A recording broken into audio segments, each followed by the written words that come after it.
Bonsoir, bienvenue. Ce soir, nous avons le plaisir d'accueillir le professeur Touraj Ebrahimi.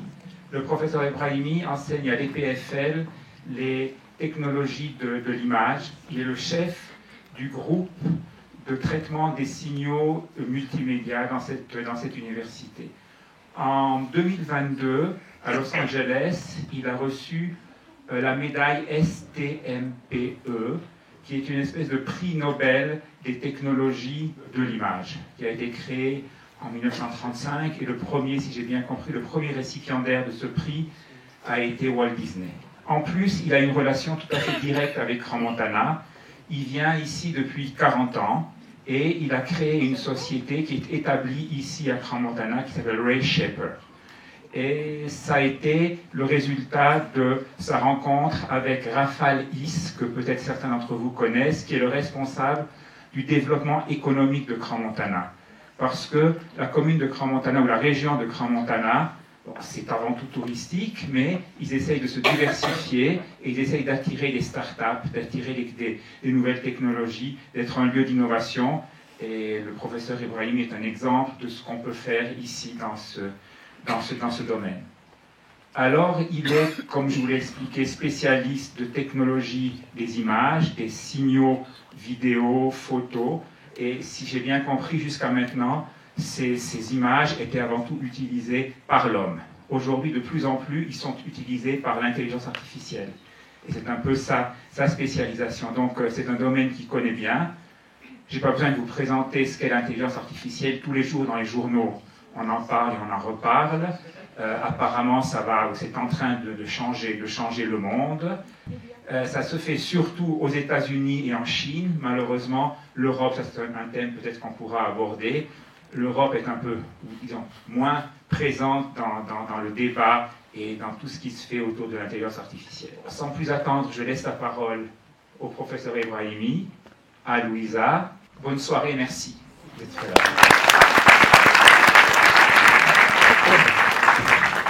Merci, Monsieur le Président. Merci, François.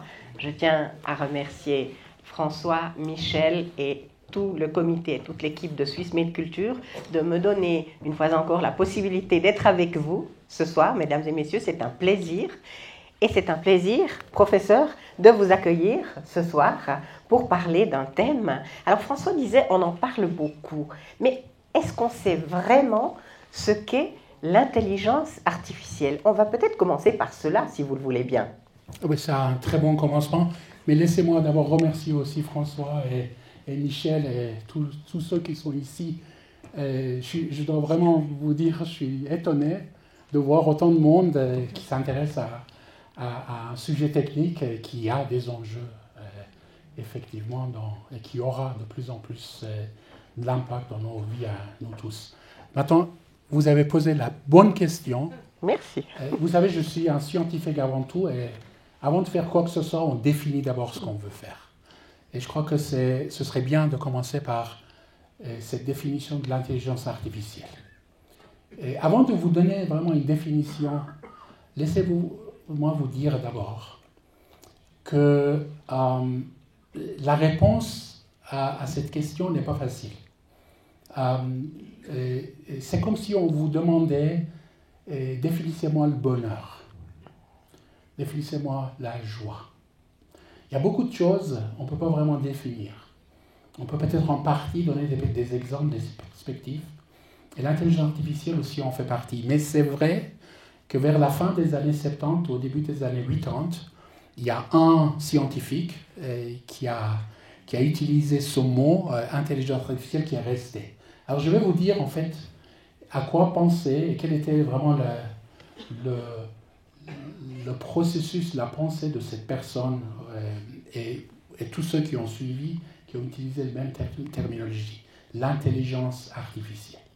Quand on dit l'intelligence artificielle, on parle toujours des algorithmes qui tournent dans des machines, souvent des ordinateurs, qui imitent la capacité intellectuelle et cognitive de l'être humain. Et il y a même un grand homme, un mathématicien, qui a qui a proposé un test pour savoir si une machine a vraiment réussi à créer l'intelligence artificielle. Et ce test se présente comme suit. D'un côté, vous avez un écran avec un clavier, et de l'autre côté, dans une autre salle, soit il y a un être humain, soit il y a une machine. Et puis on commence à dialoguer à travers le clavier et poser des questions, sans savoir si de l'autre côté c'est un être humain ou c'est une machine qui nous répond. Et si on ne peut pas faire la différence, on appelle ce test le test de Turing, du nom de Alan Turing, qui est le père, certains disent, des technologies de l'information. Et si vous ne pouvez pas faire la différence entre le dialogue entre deux êtres humains, ou le dialogue entre un humain et la machine, dans ce cas-là, l'intelligence artificielle a été réalisée. Donc ça vraiment la pensée. Mais il faut reconnaître que le mot est mal choisi. Donc je serai le premier à vous dire, parce que quand on parle de l'intelligence des êtres humains et l'intelligence par des machines, ce n'est pas les mêmes choses. C'est tout à fait différent. Malheureusement, à cause de ces films qu'on voit dans Hollywood, on aime bien ce mot intelligence artificielle, parce que l'intelligence, évidemment, c'est quelque chose qui s'approche très à l'homme. Et puis, tout d'un coup, la machine va avoir les mêmes capacités, et puis en plus artificielle. Donc, oh là là, on est en train de créer quelque chose de nouveau, une machine qui va peut-être dominer et remplacer l'homme. Mais en fait, ce n'est pas ça. La vérité, c'est que l'intelligence artificielle, on va voir peut-être un peu plus tard, a besoin de l'homme. C'est uniquement, donc le paradigme actuel de l'intelligence artificielle se base sur l'apprentissage. Les scientifiques comme moi, en fait, on utilise très peu le mot intelligence artificielle quand nous écrivons des articles scientifiques. On parle de l'apprentissage par machine. Quelque part, avec des exemples, on apprend à la machine de réagir de telle ou telle façon. On apprend à la machine à se reprogrammer. De la même façon quand nous sommes nés, nous ne pouvons pas parler, nous ne comprenons pas le monde qui est autour de nous. C'est petit à petit où les interactions entre l'enfant, le nouveau-né, et son environnement qui lui permet de comprendre, même de voir. Un nouveau-né ne voit pas très bien. De voir et de dialoguer, de discuter, d'avoir le langage, d'avoir le sens de toucher, le sens olfactif et tout ça. Donc c'est la même chose qu'on essaye de recréer, mais avec des processus très différents dans le cadre d'une machine. Et contrairement aux êtres humains, où on est autonome quelque part, l'intelligence artificielle aujourd'hui, en tout cas le paradigme d'aujourd'hui, a besoin de l'être humain. Voilà, je crois que je ne vais pas étaler plus loin, mais s'il y a des questions, plus tard on va pouvoir discuter encore plus sur ce sujet. Mais sachez que malheureusement, à cause de ces films qu'on regarde, qui viennent souvent de Hollywood, et souvent l'intelligence artificielle pense à dominer le monde, on a vraiment une vision très faussée de l'intelligence artificielle. Je vais vous donner un exemple. Les technologies, les algorithmes qui sont derrière l'intelligence artificielle ont des noms très différents. Je vous ai parlé de l'apprentissage par machine. Et derrière ces algorithmes, il y a des mots encore plus précis. Par exemple, on parle de régression linéaire. Quand vous voyez un certain nombre de points qu'on mesure, si on peut avoir distingué une espèce de relation entre ce point, on peut faire ce qu'on appelle régression, c'est-à-dire modéliser quel est le processus qui est derrière. Donc régression linéaire, c'est aussi de l'intelligence artificielle. Si on dit la régression linéaire ou non linéaire va dominer le monde, ça fait beaucoup moins peur, non? Ça fait beaucoup plus peur de dire l'intelligence artificielle va dominer le monde, va rendre les êtres humains des esclaves. Donc c'est ça, en fait, je crois que le mot déjà, et la définition, et le vocabulaire qu'on est en train d'utiliser, en plus de ce qu'on voit dans ce film hollywoodien, nous donne vraiment une vision très faussée. J'espère, ensemble, ce soir, on peut un petit peu démystifier, et peut-être, j'espère, un petit peu clarifier et corriger cette vision qui est un petit peu biaisée. Alors, je suis persuadée que lorsque nous aurons la partie questions du public, on va vraiment pouvoir entrer effectivement dans le vif du sujet aussi des préoccupations. Vous avez utilisé deux mots, professeur, tout à l'heure. C'est le mot intelligence et le mot peur. Si je pense à l'intelligence, il y a une jeune femme qui à l'époque avait 18 ans, qui à Genève, à la Villa Diodati, a écrit un livre, un roman, qui s'appelle Frankenstein, où le Frankenstein en question crée ce qu'il appelle un monstre. Il crée une créature, quelque chose qui n'existait pas, et qui à un certain moment lui échappe. Alors, est-ce que l'intelligence artificielle, on est à la fois fasciné par l'intelligence artificielle et on en a peur?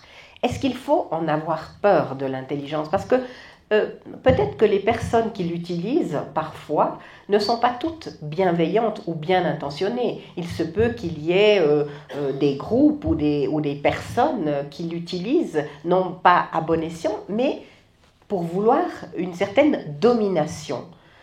Est-ce que ça ne fait pas peur au fond, ça? Est-ce qu'on n'a pas peur quelque part que l'intelligence artificielle nous échappe? Oui, c'est une bonne question. Et puis d'ailleurs, ce n'est pas une question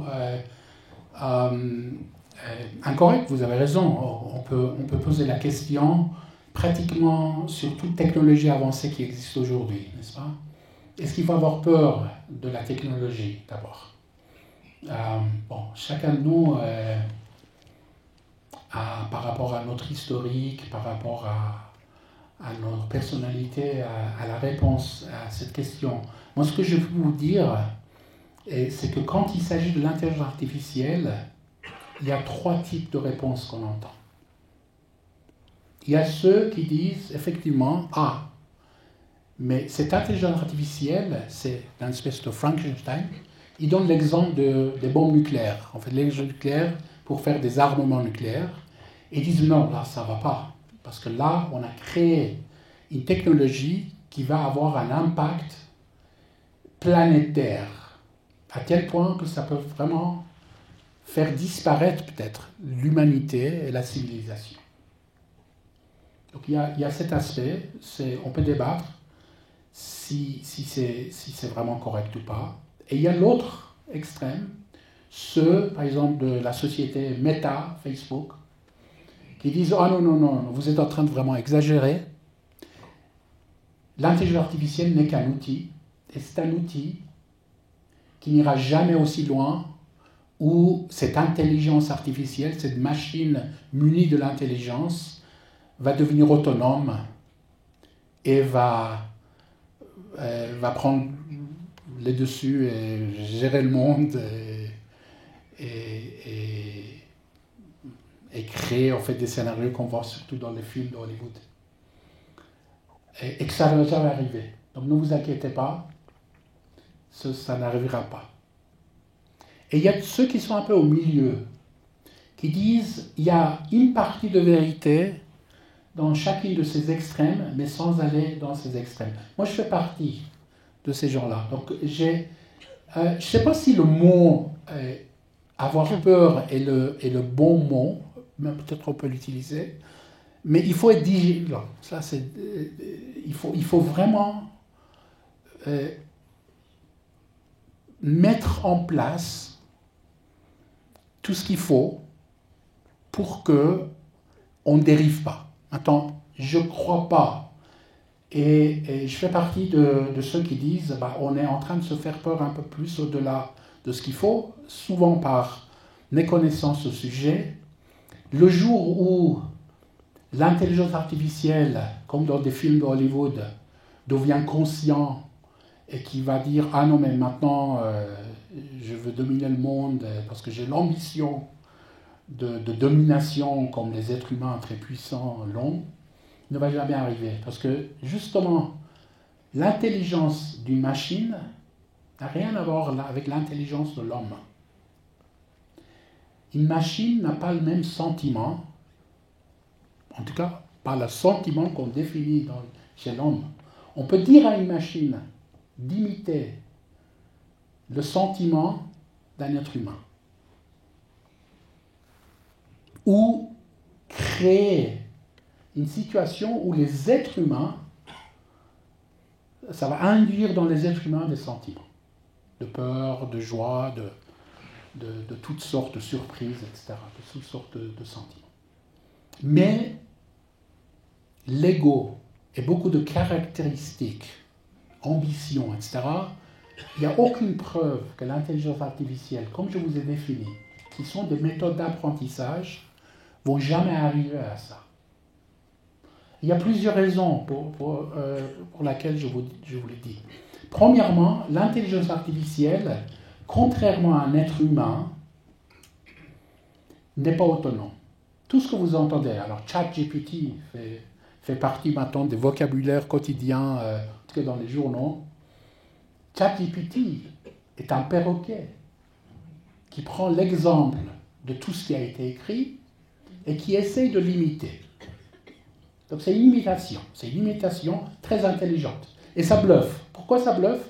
Parce qu'en tant qu'être humain, quand quelqu'un parle bien, utilise la bonne vocabulaire, utilise des tournures de phrases qui ont l'air très intelligentes, on dit ça doit être quelqu'un d'intelligent.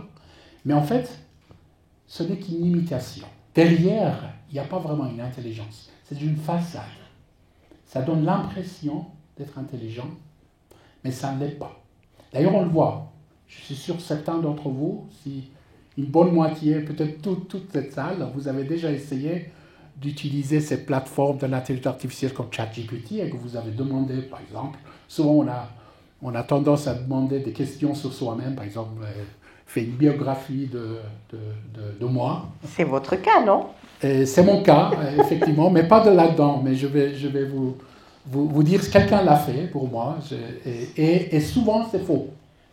Alors un de mes amis, juste pour rire, m'a envoyé, parce qu'il a fait la demande avant moi, je l'ai fait aussi, mais plus tard, a demandé à ChatGPT, faites une biographie de Touraj Ebrahimi d'une page. Alors, ce qui est sorti, c'était très intéressant. Une partie était juste. C'est un professeur de l'EPFL, spécialiste en traitement d'images. Il est à la tête de comité de normalisation JPEG, un des inventeurs de telle ou telle technologie, etc. Tout ça, c'était juste. Mais c'était marqué aussi que je suis natif de Crans-Montana. Oui, pourquoi? Parce que probablement, avec l'apprentissage, beaucoup de gens qui avaient des sociétés à Crans-Montana, il était natif de Crans-Montana. Donc, il a dit, je prédis, c'est ça l'apprentissage, c'est une prédiction.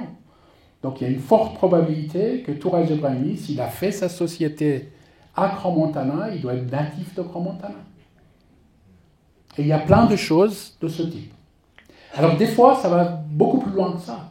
Des fois, on appelle ça des hallucinations. Donc, en fait, vraiment, le résultat, des fois, c'est complètement dingue. Des choses qui n'ont aucun sens. Mais c'est très bien articulé. C'est très bien articulé, ça n'a aucun sens.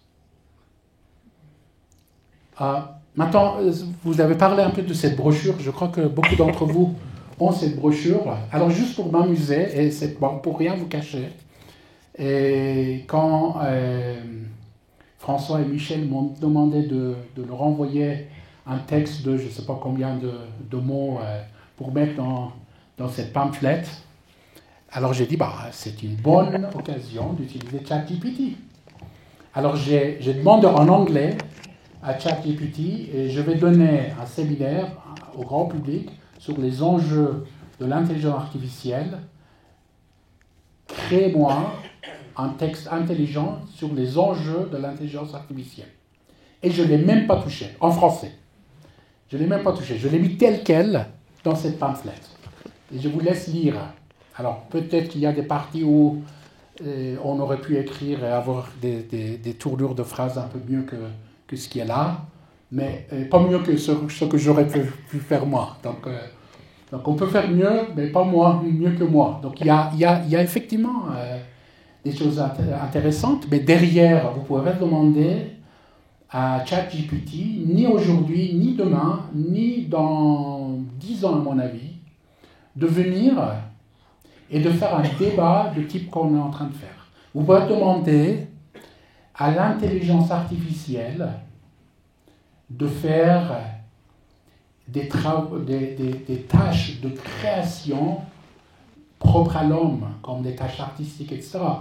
On peut lui dire, écoute les symphonies de Beethoven et puis faire un nouveau symphonie de Beethoven de même style, ou bien mélange le style de musique de Freddie Mercury avec Pavarotti, et puis on va et dis-moi là. Ce genre de choses, l'intelligence artificielle peut le faire assez bien.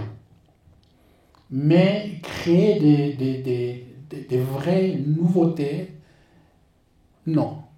Et ce ne sera jamais, à mon avis, le cas. En tout cas, pas dans le paradigme actuel. Peut-être un jour, quelqu'un va inventer quelque chose d'autre qui va le faire, mais l'intelligence artificielle, il n'y en a pas d'autre pour l'instant, qui est basée sur l'apprentissage, ne sera pas capable de faire beaucoup de tâches cognitives, surtout qui créent l'innovation, qui créent des nouveautés, qui créent des choses inattendues. Non. Alors, professeur, est-ce que ChatGPT ne risque pas de devenir en fait un oreiller de paresse? Je pense particulièrement aux étudiants, aux collégiens, lorsqu'on leur demandera de faire une rédaction, de préparer un travail.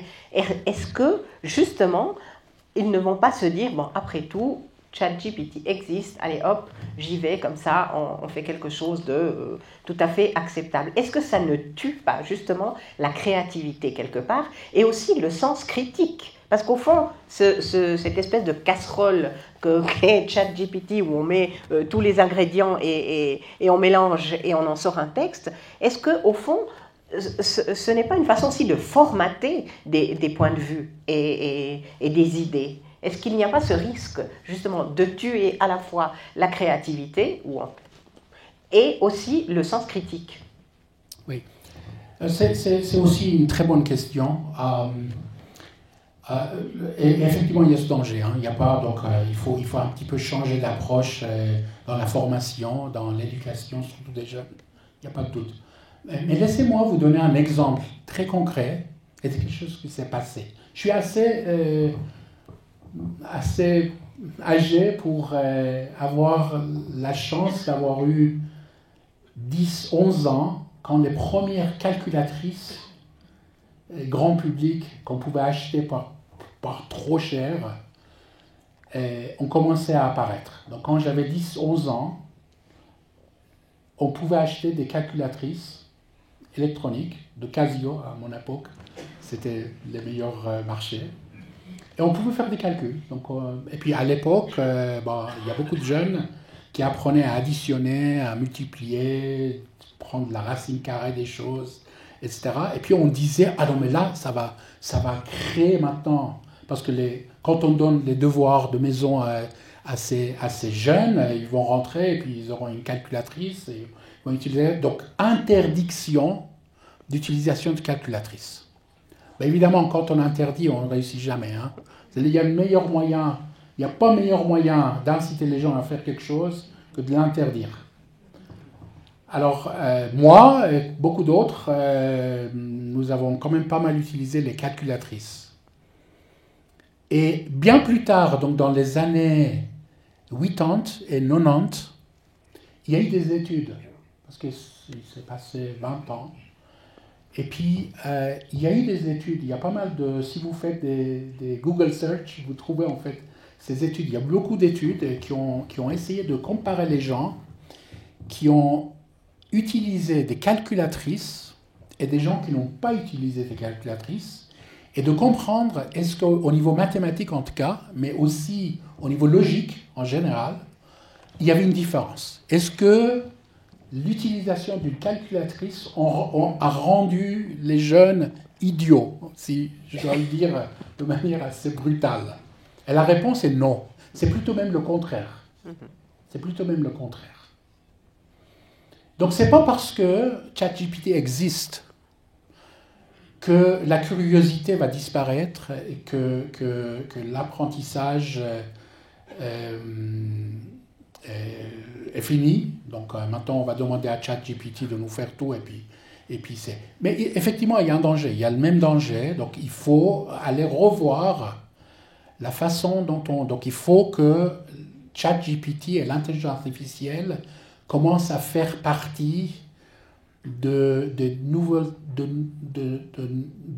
techniques, de nouvelles approches d'enseignement.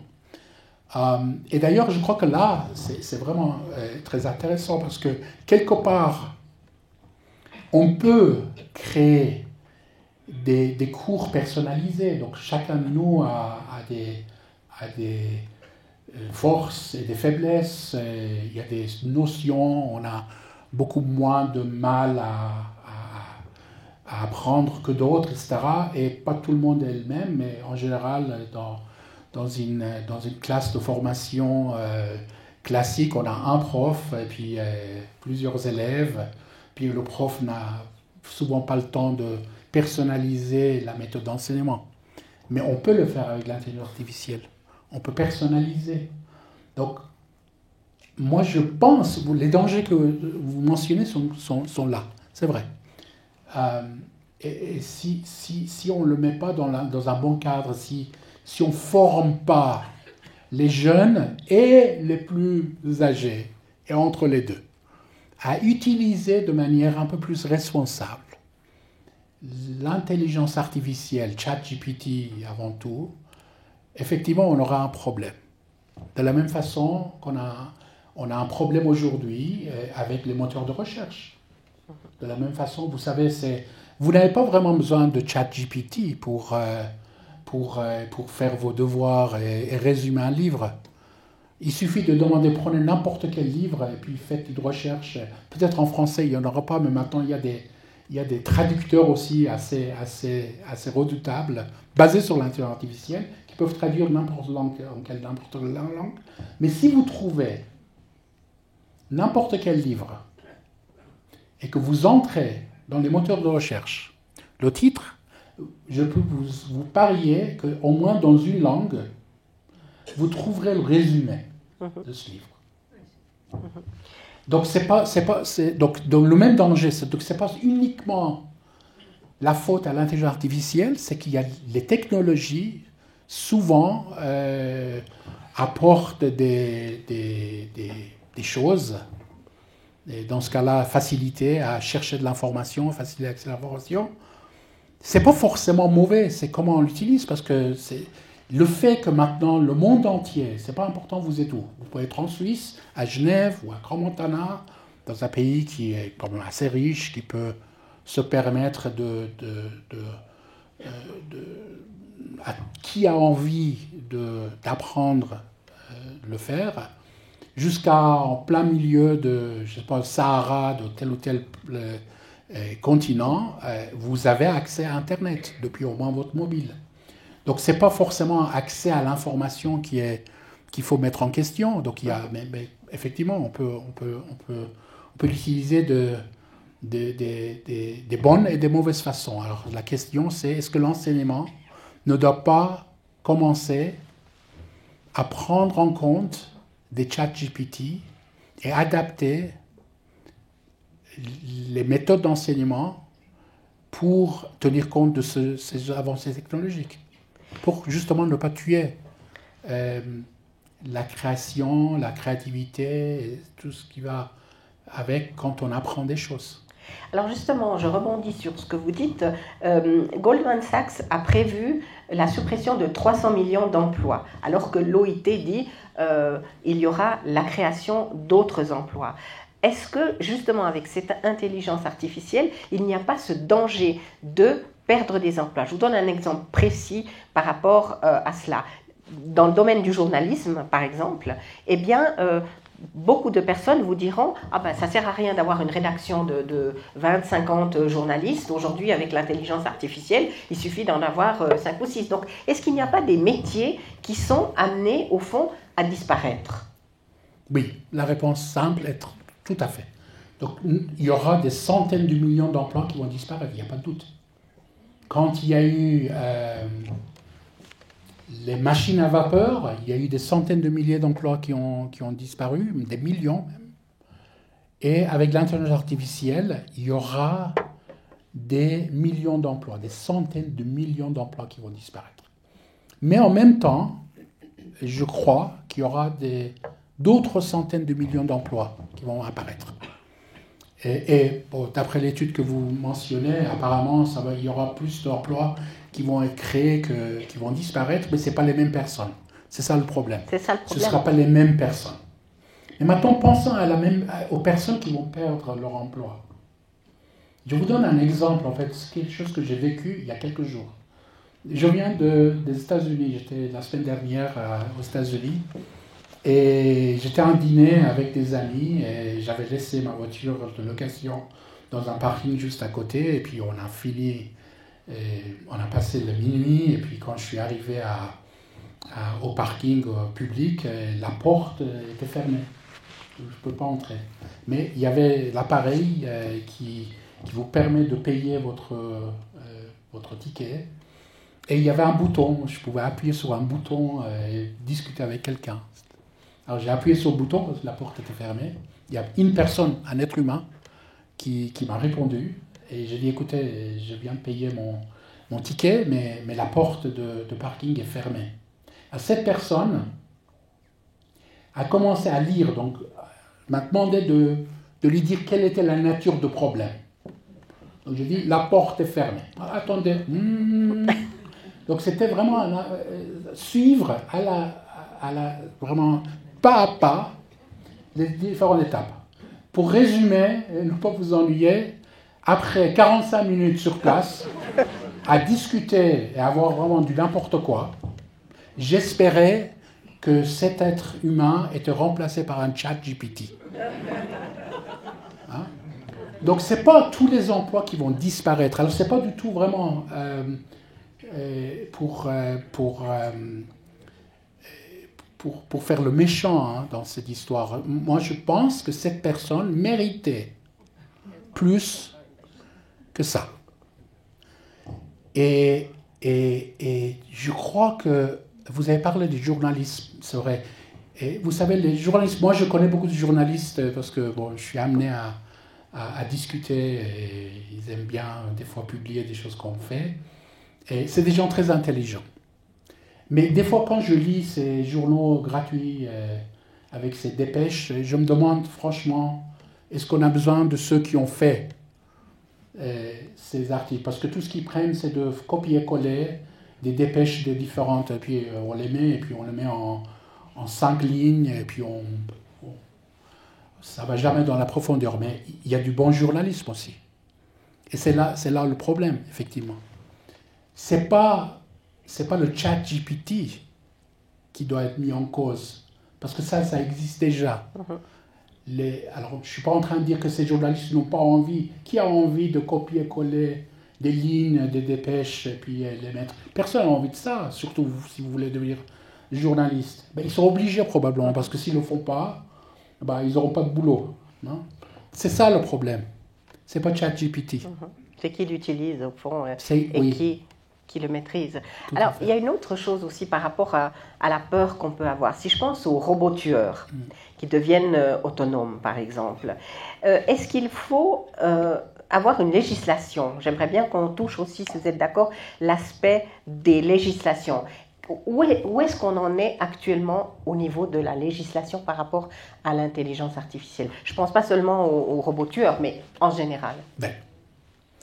Alors vous savez, quand il y a eu Internet, qui a commencé à démarrer il y a 25 ans, au début c'était un peu le chaos total, et puis à un moment donné il fallait amener des législations. Donc il y a des choses qu'on ne peut pas faire sur Internet, on ne peut pas avoir des discours de haine, on ne peut pas créer des sites où on dupe les gens en disant donne-moi le numéro de ta carte de crédit et puis je t'envoie je ne sais pas quoi, etc. Donc il y a des lois qui ont été définies autour dans des pays et autour de ces technologies pour faire face à des aspects négatifs de ces technologies. Et évidemment, dans l'intelligence artificielle, je n'ai pas besoin de convaincre qui que ce soit, j'en suis personnellement convaincu aussi, l'intelligence artificielle va amener énormément de côtés positifs, mais énormément de défis aussi. Énormément de défis.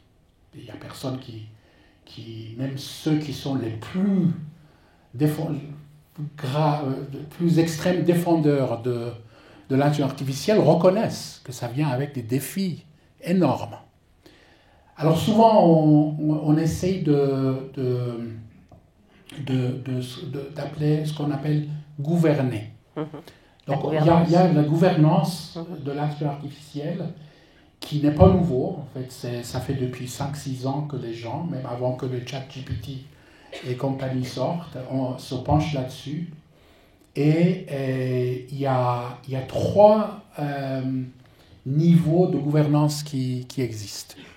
Et le premier niveau de gouvernance, c'est de faire des normes.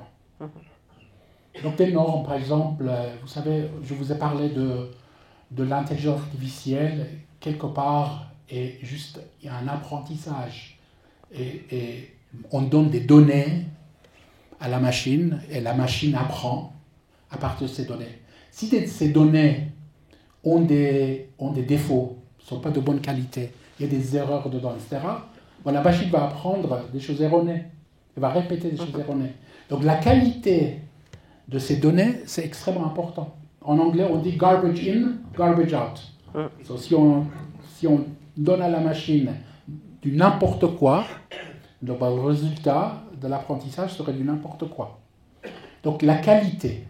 Il y a des normes de qualité. De la même façon qu'il y a des normes de qualité qui ont été définies, par exemple pour l'émission de, je sais pas, de monoxyde de carbone dans les moteurs des voitures, etc. Donc il faut des normes.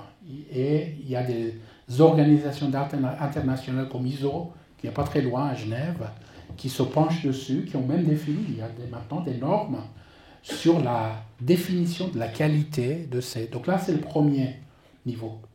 Le deuxième niveau, je vais en parler après, le troisième niveau, c'est quand il y a des lois, des législations.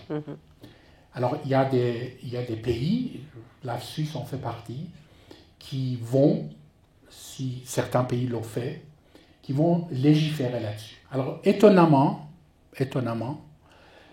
certains pays qu'on ne s'y attend pas ont légiféré très tôt, très rapidement, comme par exemple la Chine. La Chine a déjà légiféré sur l'intelligence artificielle. Et l'utilisation d'ailleurs des technologies qui sont utilisées dans, par exemple, ChatGPT, qu'on appelle intelligence artificielle générative. D'autres pays, comme l'Union européenne, en fait, ce n'est pas vraiment un pays, mais l'Union européenne est en train de légiférer là-dessus. Donc, ils ont commencé déjà il y a 4 ans à travailler là-dessus. Et ce n'est même pas encore fini, parce que c'est un travail extrêmement difficile, parce qu'on a quelque part, on est en train de légiférer quelque chose qui est en train de changer. Vous comprenez, c'est pas facile. Mais en même temps, on ne veut pas être vraiment très lié à une technologie, parce que si la technologie est supplantée, surtout le high-tech, ça se remplace toutes les 2-3 ans. Donc il faut faire attention. Donc c'est en train de se faire. En Suisse aussi, il y a des DFAE à une division. Je viens de rencontrer hier d'ailleurs un monsieur qui travaille, qui a fait un rapport au Conseil fédéral déjà et au Parlement, ça va venir, pour comment légiférer. Donc il y a des législations qui se font. Donc au niveau, troisième niveau, donc il faut des lois, il n'y a pas de doute. Certains pays l'ont fait, d'autres pays ne l'ont pas fait. Certains pays, comme l'Union européenne, veulent vraiment être assez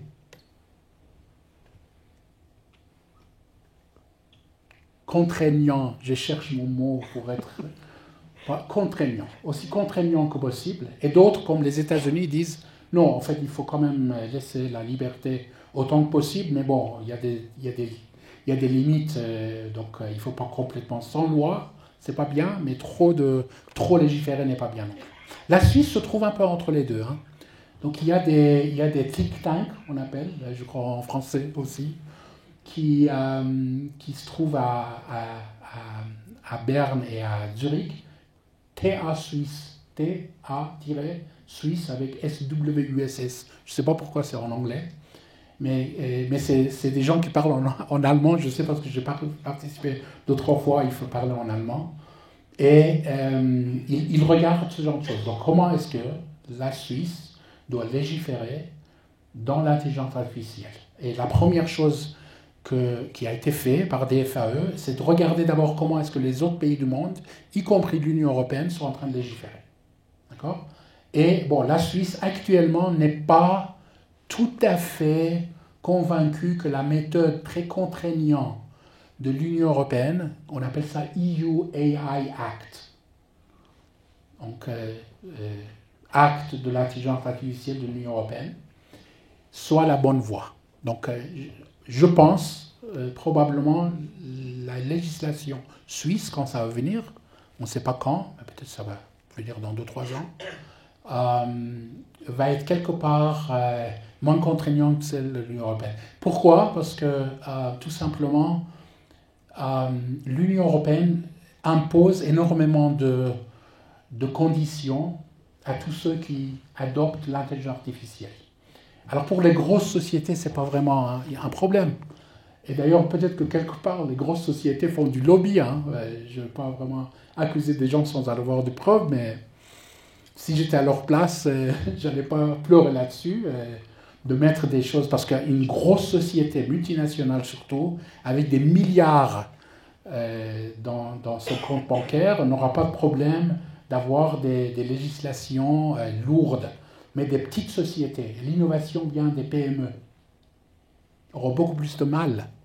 Alors, une des choses qu'on entend, c'est qu'énormément de sociétés, start-up et des PME européennes disent que si l'Union européenne continue, et que ce n'est pas encore fait, mais vers la fin de cette année ou au début de l'année prochaine, légifère de la façon qu'ils sont en train de le faire, ils vont se déplacer dans un autre pays.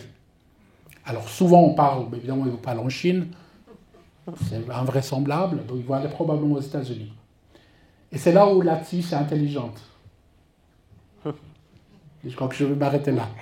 Maintenant, à bon entendeur. Oui. Et maintenant, il y a le deuxième niveau, je vous ai dit. Donc j'ai dit la normalisation, les standards, et les lois. Mais maintenant, entre les lois et les standards, il y a ce qu'on appelle la certification. Alors, qu'est-ce que c'est que cette certification? Vous savez, quand vous avez des normes, ben c'est bien, vous savez, par exemple, vous dites, écoutez, ma technique est compatible avec telle ou telle norme, mais où en est la preuve? C'est vous-même qui le dites. Alors, il faut que ça soit certifié. Alors, soit c'est certifié à l'interne, on appelle ça self-certification, donc c'est quelque chose qui est fait à l'intérieur de la boîte, s'il s'agit d'une boîte, soit on demande à une partie tierce de certifier, vous donnez un label. Et les deux existent. Ça fait depuis donc vous savez, n'importe quel appareil que nous utilisons a un label là-dessus. Ça suit des normes, mais souvent, c'est soit la société qui crée la chose qui s'est certifiée en suivant quelque chose, soit à demander à un tierce, donc le label CE, ou en Suisse aussi il y a S avec une croix au-dessus et tout ça, c'est des techniques de certification. Les lois doivent, quelque part, surtout quand il s'agit de technologie, se baser sur des certificats. Parce que quand vous dites, par exemple, vous ne pouvez pas faire une voiture qui vous donne plus de, je ne sais pas, monoxyde de carbone que telle ou telle mesure, bah, chacun pourrait dire bah, je l'ai testé avec ma méthode et puis ma méthode dit que c'était bon. Non, il faut utiliser une méthode. C'est comme comptabilité, n'est-ce pas? Vous pouvez faire comptabilité comme vous voulez, il y a des normes de comptabilité, donc vous devez le faire aussi. Et il y a aussi une certification. Ça ne marche pas toujours, mais je suis sûr que vous êtes au courant. Un constructeur automobile que je ne vais pas nommer a un peu triché sur un certificat sur la quantité de monoxyde de carbone que ces moteurs généraient, et puis ils ont payé lourd. Donc une loi doit se baser sur la certificat. Donc aujourd'hui, dans l'intelligence artificielle, c'est un travail de longue haleine, un travail difficile, ça ne va pas se faire rapidement. Il y a 3 niveaux. Donc la législation courte ne suffit pas. Il faut aussi certes des méthodes de certification, il faut des normes. C'est pour ça que les normes sont devenues extrêmement importantes maintenant. Alors avant de passer la parole au public, moi j'ai 2 autres questions. La première, c'est, au fond, il y a un enjeu économique extraordinaire là autour. Et de nouveau, on a les États-Unis, on a la Chine, on a l'Union européenne qui est un peu à la traîne, on a la Suisse.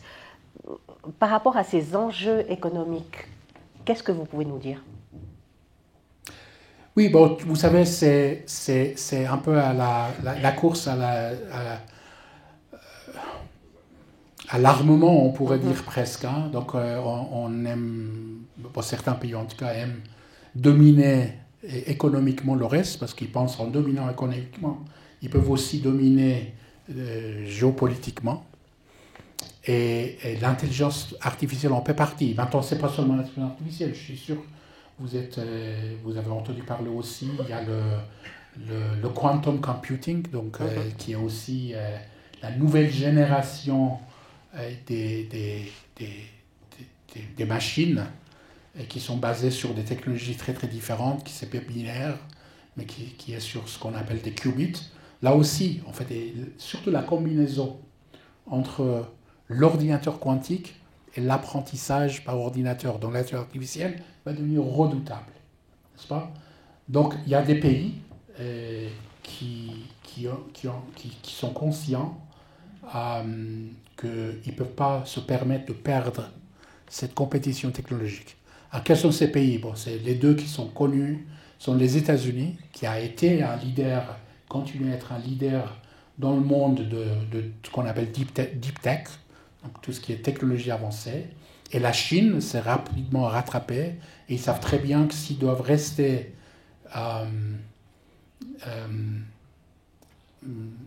dans une bonne position et ne pas être dominés, surtout culturellement et politiquement par les Américains, ils doivent aussi avoir des technologies pareilles. Et donc c'est pour ça qu'on entend beaucoup parler des États-Unis et de la Chine. Et puis il y a aussi quelque chose qui est quand même évident, c'est que à la fois les Chinois et les Américains, si vous regardez, leur poids économique est énorme, n'est-ce pas? Donc la première économie mondiale, les États-Unis, deuxième, la Chine, et si les prédictions s'avèrent correctes, bientôt ils vont devenir même premier, à partir de 2030 et quelques. Donc ces 2 premiers, évidemment, ils font beaucoup d'efforts là-dessus, et pas des mêmes façons. Donc il y a le gouvernement chinois aime bien avoir la main mise, parce qu'ils ont peur un petit peu d'être renversés s'ils donnent trop de pouvoir à ces méga sociétés qu'ils ont. Donc ils gardent quand même la main mise et le contrôle sur ces sociétés. Les Américains, c'est un peu différent. C'est plutôt le contraire. C'est les grosses sociétés, méga sociétés, qui valent maintenant des 1000 milliards de valorisation dans la bourse. Et vous les connaissez tous, parce qu'on est leurs clients, qui veulent être à la pointe de ces technologies. L'intelligence artificielle en fait partie. et ils mettent les moyens et ils mettent par lobby, par l'idée de lobby, le gouvernement américain pour qu'il fasse autant que possible des choses qui leur rendent la vie facile. Et maintenant la question, François l'a dit au début, où en est l'Europe et puis encore la Suisse qui est au milieu de l'Europe. Bon, on a 2 ou 3 défis à soulever. Premièrement, c'est que la technologie de l'information, c'est quelque chose où l'Europe, malheureusement, après le GSM, donc la téléphonie mobile, mais il y a 20 ans, n'a vraiment rien apporté de nouveau. Hein. Donc la plus grande technologie que les Européens ont créée, c'était il y a 20 ans. Depuis 20 ans, il ne se passe pas grand-chose. Maintenant, ce n'est pas que c'est complètement vide. Il y a énormément de valeurs qui se créent en Europe, mais souvent, ça se fructifie aux États-Unis. Parce que l'environnement américain le permet, et dans beaucoup de pays en Europe, ce n'est pas le cas. Et puis l'Europe, au niveau de marché, c'est un marché énorme. Hein. Donc l'économie européenne, en nombre, pas en valeur, en euros, ou en dollars, ou en yuan, RMB, est énorme. Mais malheureusement, c'est des nations qui restent quand même souverains et ils ne peuvent pas se mettre d'accord. Et il y en a qui préfèrent d'une chose que l'autre. Donc l'Europe est un peu à la traîne, c'est vrai.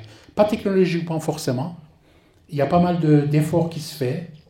Mais là où l'Europe souvent essaye d'être devant les autres, et ils le sont, il faut le dire, elle est en avance par rapport au reste du monde, c'est justement les problèmes dont on parle. La législation, par rapport à la Chine ou aux États-Unis, la législation européenne est beaucoup plus réfléchie. Les Américains tout simplement disent qu'il ne faut pas légiférer, ou peu, et les Chinois ils disent qu'il faut légiférer de manière centralisée, c'est-à-dire il faut que la technologie et les entreprises technologiques soient assez fortement sous influence du gouvernement chinois. Mais l'Europe est quelque part a une méthode qui a l'air de marcher mieux, et puis pas seulement dans l'intelligence artificielle. Tout le monde connaît, je ne sais pas en français comment on dit ça, GDPR. Donc c'est la loi en fait pour protection de la sphère privée. Je crois que c'est les mêmes lettres mais en français mais un peu mélangées. Et l'Europe en fait a vraiment fait un coup incroyable. Et pas seulement les pays européens mais même la Suisse qui ne fait pas partie de l'Union européenne. Pratiquement n'importe quel pays au monde qui doit interagir, avoir comme client des citoyens européens, indépendamment du fait qu'ils sont chez eux ou pas, ils doivent suivre le GDPR, donc, qui est la loi. Donc au niveau de législation, ça se passe assez bien. Au niveau de création des technologies, ça marche aussi assez bien, mais malheureusement, fructifier, ça ne marche pas. Maintenant, la Suisse est quelque part, je crois, un enfant privilégié. Mais quand même, ça reste un enfant. Hein.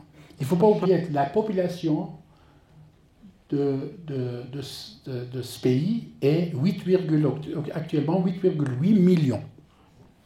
C'est plus petit que beaucoup de grandes villes. Donc tout le pays est comme une grande ville. Okay? Il ne faut pas oublier ça. Donc la Suisse, elle ne peut pas décider seule. C'est comme une ville qui déciderait seule comment il faut faire les choses, etc.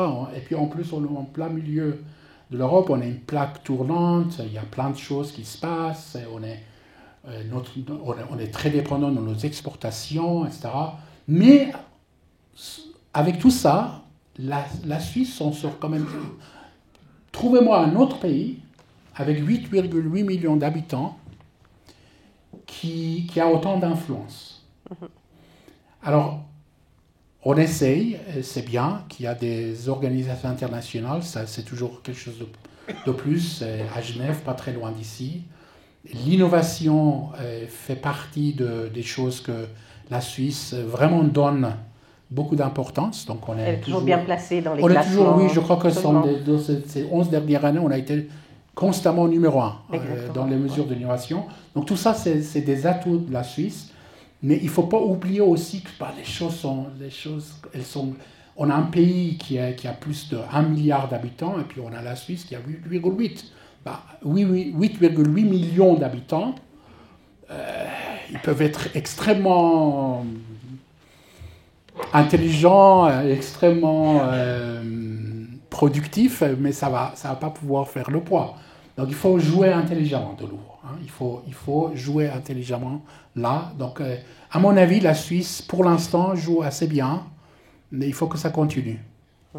Alors avant de passer la parole au public, j'ai une question par rapport à la culture, justement. L'intelligence artificielle utilise aussi des œuvres d'art, elle les réinterprète, elle en crée des nouvelles à partir de la base d'œuvres qui existent. Est-ce qu'on peut dire que ces œuvres créées par l'intelligence artificielle, c'est de l'art ou pas? C'est une bonne question. Donc je suis ni artiste, ni juriste. Donc je vous donne ma réponse à ma façon, sans en être un expert. Est-ce que, et je vous retourne la question, est-ce qu'une banane scotchée à un mur est un art ou pas? J'ai ma réponse, mais apparemment il y a des gens qui étaient prêts à payer plus de 100 000 francs suisses pour une banane scotchée à un mur pas très loin d'ici. Hein. Donc, ou un urinoir qu'on avait mis. Donc je n'ai pas vraiment la réponse à cette ça. Donc l'art, on dit en anglais, it's in the eyes of the beholder, n'est-ce pas? Donc si vous aimez et que vous trouvez que c'est l'art, tant mieux. Mais vous avez posé aussi une autre question qui est à mon avis importante, c'est que quand on dit de création, artistique ou pas, maintenant on peut débattre, mais il y a toujours la question de droit d'auteur. Donc en fait, le créateur d'un contenu, en général, on possède le droit d'auteur. Alors, il y a des pays comme la France où on a le droit moral et d'autres où on a le droit de copyright, droit d'auteur qu'on peut même transmettre à d'autres. Maintenant, la question qui se pose, c'est est-ce que une machine qui crée de l'art ou quelque chose, un contenu, maintenant on peut l'appeler l'art ou pas, et aura un droit d'auteur. Et la réponse là, au niveau de législation, est très claire. Hein. Donc la loi est faite pour les hommes. Homme, Mensch, les humains. Donc les machines, on ne peut pas leur appliquer des lois. Les animaux d'ailleurs, non plus. N'est-ce pas? On ne peut pas mettre en prison un chien parce qu'il aidait son maître qui était malvoyant, mal, et puis qu'il s'est blessé ou il est mort. On ne peut pas prendre le chien et dire tu as fait une faute grave, on va te mettre en prison pendant 30 ans. Donc ça ne marche pas comme ça. Et il y a beaucoup de similarités entre l'intelligence artificielle dans les machines et les animaux. Donc, il y a une histoire assez connue, il y a quelques années, d'un photographe assez connu qui était en Afrique quelque part, et puis qu'il avait laissé son appareil de photo, je ne sais pas, quelque part, et puis il y a un singe qui a pris l'appareil et qui a pris une photo sans vouloir le faire, un selfie, souriant et très très bien fait, et que le photographe, il a vendu cette photo. Et il a été honnête, il a dit que c'était fait en fait par le singe lui-même, un selfie, et il était souriant. Vous pouvez faire de nouveau un Google search, je le trouvais. Et il y a d'autres qui sont retournés contre ce photographe en disant non mais il n'a pas le droit de le vendre, ça appartient à un animal, c'est pas lui qui l'a fait. Et donc c'est toute une histoire, il y a des retours. À la fin, donc l'animal n'a pas le droit d'auteur. Donc un animal n'a pas le droit d'auteur. L'intelligence artificielle, c'est comme un animal, n'aura pas de droit d'auteur. Ce qui amène après la question, alors quand on voit ces choses qui sont créées, c'est qui a le droit d'auteur des choses? Alors ça dépend. Vous savez, je vous ai dit et je le répète parce que ça c'est important, l'intelligence artificielle a besoin de contenu créé par des hommes, par des humains. L'intelligence artificielle ne peut pas toute seule créer des contenus. L'intelligence artificielle peut seulement dériver, fusionner, imiter des styles, et c'est tout. Il n'y aura jamais, dans le paradigme actuel, une création vraiment comme uniquement les humains peuvent faire. Alors derrière beaucoup de contenus qu'on voit sur Internet, il y a un être humain. Alors maintenant, la question c'est dans quelle mesure, il y a des gens qui font des plateformes, peut-être vous avez entendu parler de certains, Midjourney par exemple, ça fait partie de ces plateformes, ChatGPT aussi même peut faire des images et des vidéos, même récemment. Mais derrière, il y a quelqu'un qui lui dit quoi faire. Un artiste dit, j'aimerais avoir une journée ensoleillée avec des montagnes, avec de la neige, quelques nuages dans le ciel, autrement bleu, etc. Et puis après, l'intelligence artificielle va chercher ces éléments et va prédire à quoi ressemblerait ce contenu. Et on peut débattre. Est-ce que c'est juste un outil, comme un pinceau, qu'un peintre, hein? Donc ça fait depuis très longtemps, les gens ne peignent plus avec leurs doigts, hein. Donc c'est comme ça, on le sait. Donc on ne donne pas de droit d'auteur au pinceau non plus. Donc c'est la même chose avec cette intelligence artificielle. Donc on peut dire que c'est vraiment le droit d'auteur de l'homme. Mais il y a certaines de ces plateformes, juste pour résoudre ce problème, ils disent, écoutez, si vous créez quelque chose en même temps, donc en condition d'utilisation de notre plateforme, vous donnez le droit d'auteur libre. Donc ça devient Creative Commons. Dans le domaine public. Où tout le monde a c'est libre de droit d'auteur, en fait, quelque part, on va dire. Tout le monde peut l'utiliser. Donc, donc pour revenir à votre question, l'art, je ne sais pas, c'est très complexe, mais au niveau droit d'auteur, ce qui est créé par la machine, si c'est uniquement créé par la machine, de manière autonome, n'a pas le droit d'auteur. Je crois que ma question est un peu suite à votre, je crois, avant-dernière réponse. J'ai l'impression que ce que fait l'intelligence artificielle, c'est d'aller dans la toile, je crois, the cloud, c'est la toile en français, non? Bon. Qu'on va dans la toile et on cherche. Et on peut mettre ensemble. Mais est-ce qu'on peut demander de faire un résumé d'un livre dont il n'existe pas de résumé? Donc ça n'existe pas dans la toile. Il existe le texte du livre, mais pas un résumé. Donc on ne peut pas aller chercher. Oui, c'est une question, si vous permettez, je repose la question un petit peu différemment. Et puis donc l'intelligence artificielle utilise des données pour apprendre quelque chose. Et on recrée des données similaires. Donc le ChatGPT, c'est ça en fait. ChatGPT a accédé aux données sous forme de texte. Et il y en a des millions de milliards de ces phrases et de textes. Et en apprenant ça, on prédit quelque part, quand on a un mot, quel doit être le suivant. Ou quand on a deux mots, quel doit être celui qui est au milieu. Donc c'est comme ça que ça marche, l'apprentissage. Donc c'est une prédiction, n'est-ce pas? Exactement. C'est une prédiction et c'est tout. Il y a rien vraiment de... Ce qui fait que ça marche, c'est vraiment le grand nombre et la complexité énorme de réseaux de neurones artificiels qui est derrière, qui est très similaire à ce que le cerveau humain fait. Donc nos cerveaux, en moyenne, les gens ils disent il y a 10 puissance 11, donc 100 milliards de neurones. Et pour la petite histoire, probablement vous pouvez poser ça à notre neurologue la semaine prochaine.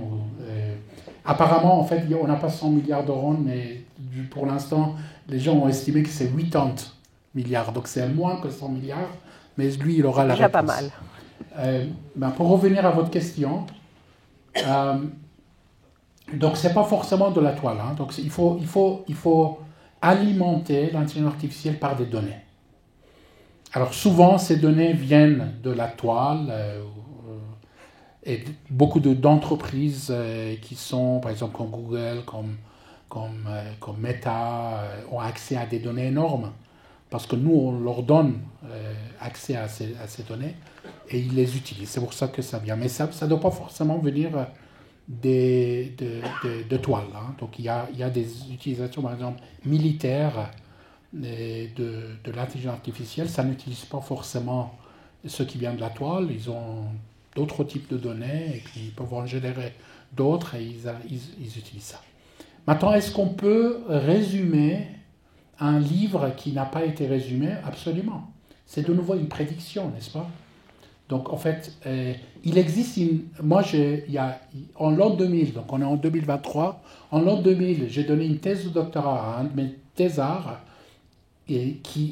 dont le travail consistait à raccourcir des vidéos. Donc, c'est pratiquement la même chose. Alors, à l'époque, on ne l'appelait pas l'intelligence artificielle, mais c'était des algorithmes intelligents qui permettaient de le faire. Donc, il y avait, par exemple, si vous n'avez pas le temps de regarder un film de 1h30 et que vous n'aviez qu'une demi-heure, alors comment est-ce qu'il faut résumer alors, c'est pas pour autant que l'algorithme crée quelque chose de nouveau. Et quand il s'agit de texte, donc l'exemple que je vous ai donné, c'était la vidéo, mais quand il s'agit de texte, c'est exactement le même principe. Oui, la réponse est oui, et d'ailleurs, ça se fait très souvent. Et vous pouvez alimenter des textes énormes, des livres entiers à l'intelligence artificielle et lui demander de résumer ça en 3 pages. Oui, bonjour. J'aimerais revenir sur l'aspect législatif et les données. Alors qu'on sait que justement ce sont les données qui alimentent l'intelligence artificielle ou la connaissance augmentée, si on ne veut pas l'appeler comme ça, la Chine a tout pouvoir sur ces données. C'est-à-dire que voilà, les États-Unis, ce sont les GAFA qui les possèdent, et en Europe, ce sont les citoyens qui sont propriétaires de leurs données. Donc, on se rend compte que en Europe, on a tout de même un désavantage par rapport à la Chine et par rapport aux États-Unis. Donc j'aimerais savoir, vu que ça je ne pense pas qu'on puisse le rattraper, vu que la législation européenne ne va pas dans ce sens, j'aimerais savoir quel pourrait être le levier que l'Europe ou la Suisse, je veux dire qui est un peu dans une zone grise, pourrait avoir par rapport aux États-Unis ou à la Chine, à part s'expatrier. Oui. Donc vous mettez le doigt sur quelque chose de très important, c'est que ce qui est généré, je vous ai dit, ce qui est généré par beaucoup de ces plateformes qui existent, soi-disant intelligence artificielle, pour générer de contenu, disent si vous générez de contenu avec ce qu'on appelle prompt, en demandant des questions à notre plateforme, le résultat serait libre de droit. Mais la plupart de si ce n'est pas toutes les plateformes bien utilisées ont beaucoup de procès par des auteurs de livres, par des photographes, par tout artiste qui crée des contenus. Parce que quelque part, eux, ils disent, mais ce que votre intelligence artificielle a réussi à faire vient de notre créativité.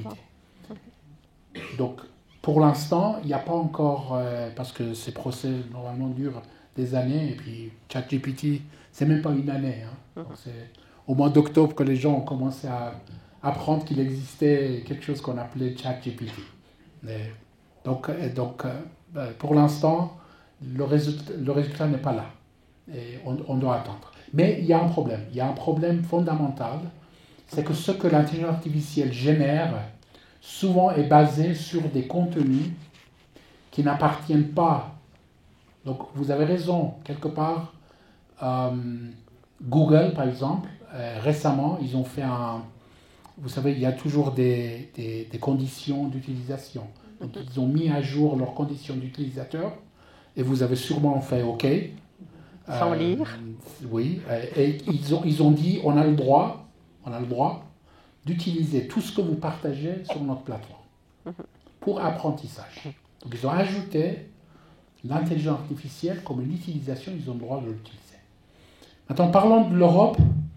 L'Europe, justement, est beaucoup plus sensible à ça. Pas seulement la partie de droit d'auteur, mais aussi l'utilisation de la sphère privée. Parce que vous savez, nous, on utilise beaucoup de gens mettent leurs photos privées sur le cloud pour avoir un backup, si ce n'est pas parce qu'ils n'ont pas assez d'espace sur leur ordinateur ou téléphone mobile. Et c'est vrai que le commun mortel, s'il ne donne pas le droit, n'aura pas accès à ces photos, mais ceux qui gèrent, qui offrent ces services l'ont. Donc, ils peuvent parfaitement les analyser, en tirer parti, même sans le savoir, sans que vous le sachiez. Donc, il y a des exemples, des photos qui ont été utilisées dans des publicités, etc., qui ont été des photos privées de quelqu'un. Et dans ce cas-là, en fait, même l'exemple que je connais était même plus grave parce que c'était un mineur. Quand un mineur, quelqu'un, je sais pas, un parent avait pris une photo des enfants et puis ils l'ont mis, pas forcément de manière publique, sur une plateforme. Et puis comme la condition d'utilisation permettait à la plateforme d'utiliser, ils l'ont utilisé. Maintenant, est-ce que vraiment la loi ne peut rien dire? Non. D'accord? Donc, c'est vrai que vous pouvez pas tromper les gens. Et d'ailleurs, EU AI Act, il y a un niveau où c'est interdit. Donc, il y a 4 niveaux de gravité, de risque. Et le plus grave, que c'est interdit, c'est justement ce genre de choses. De désinformer ou mal informer les utilisateurs en disant écoutez, faites OK, et puis leur donner 150 pages que personne ne va lire, et puis vous faites OK, et puis après ils disent ah non, mais vous avez fait OK. Alors la loi en fait ne le permet pas forcément en disant vous avez fait OK et que tout être humain doit aller lire les 150 pages avant d'utiliser un logiciel, etc. Donc oui, ce genre de choses sont typiquement des choses où l'Europe est en avance par rapport au reste du monde. Ça ne veut pas dire forcément que le reste du monde est complètement aveugle par rapport à ça. Pour la Chine, je ne sais pas, mais pour les États-Unis, il y a énormément de procès. Aujourd'hui, il y a énormément de procès contre ces plateformes. Et le résultat de ces procès, on ne le sait pas encore. Quel est le degré, le temps, le laps de temps entre l'information qui est mise sur ChatGPT et par exemple les derniers éléments de votre vie? Est-ce qu'il y a des armées de nouveaux esclaves universitaires déclassés qui passent leur journée à rentrer des données sur tout le monde? Vous voyez ce que je veux dire concrètement? Comment ça se passe pour que vous ayez eu un texte si bon pour pouvoir le donner à Swiss Made Culture? Voilà. Est-ce qu'il y aura des nouveaux forçats, comme il y avait Germinal, les nouveaux forçats de l'intelligence artificielle qui nourriront les machines? Oui. Il faut faire la différence entre une implémentation spécifique de l'intelligence artificielle dans une plateforme spécifique et ce qu'on pourrait faire. Alors, c'est vrai que, par exemple, on entend, et c'est correct, ChatGPT a été entraîné, donc l'apprentissage de ChatGPT libre accès, où vous entrez et puis vous pouvez faire ce que vous voulez, et ça a été fait par des données qui sont arrêtées il y a quelques années. Donc je crois que c'est 2018 ou 2019, sauf erreur. Donc tout ce qui est nouveau ne sera pas dedans. Mais c'est la partie publique. Il y a, donc OpenAI, à 50%, appartient à Microsoft. Donc Microsoft Azure, ils ont leur propre version. Bing, qui est le moteur de recherche de Microsoft, a sa propre version. Et cette version vient jusqu'à dernier moment. Maintenant, deuxième partie de votre question, c'était est-ce qu'il y a des petites mains humaines qui se trouvent derrière? La réponse est oui, en fait. Et pas parce qu'on veut générer des contenus, mais il y a, pour l'instant, ce phénomène de hallucination. C'est-à-dire, l'intelligence artificielle, en imitant, des fois, commence à dégénérer complètement. Et il n'y a qu'un être humain qui pourrait le corriger. Donc, énormément de corrections. Donc, il y a des dizaines de millions qui sont dépensés à payer des gens qui vont et qui entraînent l'intelligence artificielle pour ne pas faire ces hallucinations. Pour lui dire, non, mais là, tu es en train de dire n'importe quoi, corrige cette partie, c'est pas correct. Donc, il faut leur donner un feedback. C'est pour ça que je vous disais, l'intelligence artificielle autonome n'existe pas. Même aujourd'hui, les meilleures technologies basées sur l'intelligence artificielle, il y a un être humain qui est derrière. Merci beaucoup, c'était fort intéressant.